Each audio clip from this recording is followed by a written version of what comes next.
then the Yeti were defeated, never to be seen again. Kinda. Welcome to the Time Treadmill. I'm Ron, and these are my sweaty thoughts about Doctor Who.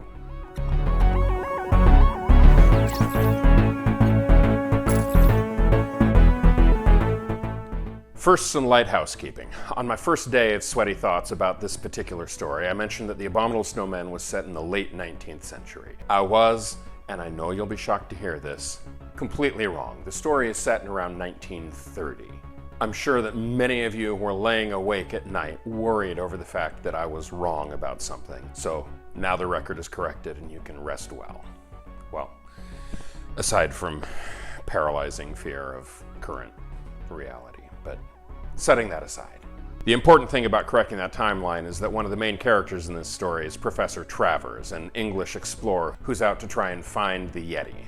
Now there's an upcoming story, The Web of Fear, that's set in the 1960s and features Professor Travers' daughter. And so I bring up the whole timeline thing so that in a couple of weeks when I'm talking about his daughter and The Web of Fear, you don't lie awake at night trying to figure out how someone from the late 19th century has a 20-something daughter in the 1960s. Yeah, I'm really concerned about your sleeping habits right now.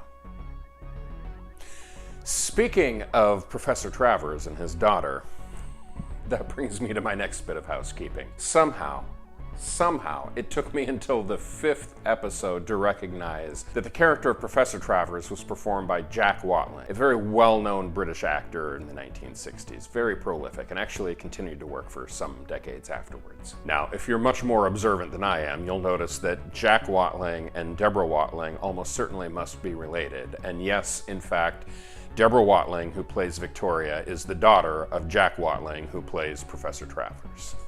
Although, strangely, they have very few scenes together in this story. They're mostly kept apart the whole time. And how it took me until the end of the 5th episode to make that connection is beyond me, but there you have it. The gist of the story itself is that 300 years ago, the master of the Detsen Monastery, Padmasambhava, went astral projecting and encountered the Great Intelligence.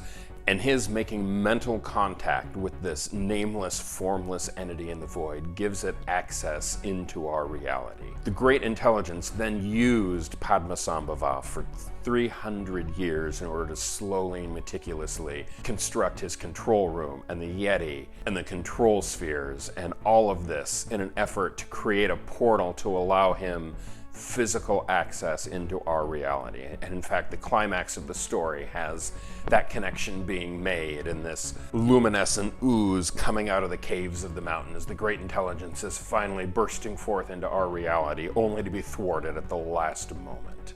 The Great Intelligence is just a fantastic nemesis for the Doctor, and he'll show up again one more time in the classic series and then come back in a big way in the modern series. Now, I should also note, if you're a reader, there are a series of books done by Candy Jar Books that are all based around the Brigadier and unit and features Anne Travers, Professor Travers' daughter, prominently throughout the series. And several of the stories involve the Great Intelligence, and they tie together a lot of the missing links on how everything flows together. And all of the ones I have read are incredibly good. If you're interested in that, go check out Candy Jar Books and look for The Prodigal Son. That is the first book. It features a very young Brigadier, and it is fantastically good. I've read a couple of more in the series, and they've all been very, very good. The interesting thing about it is that the publishing house has the rights for the Brigadier and for Anne Travers and for a couple of ancillary characters, but does not have the rights for the Doctor himself. And so these stories all feature the Brigadier, but never directly involve the Doctor at all and exist in their own kind of separate thing. But very well done, highly recommended.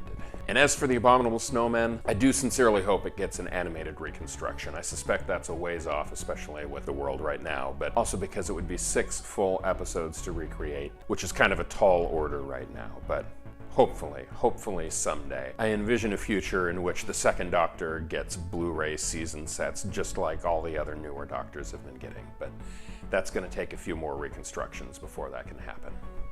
And that about wraps it up for me today. Tomorrow I dive into Brian Hale's masterpiece, The Ice Warriors, and I am so looking forward to getting back into this one. So I will see you tomorrow. Until then, as I always say, stay home, stay safe, be kind, and be patient. I'll see you tomorrow.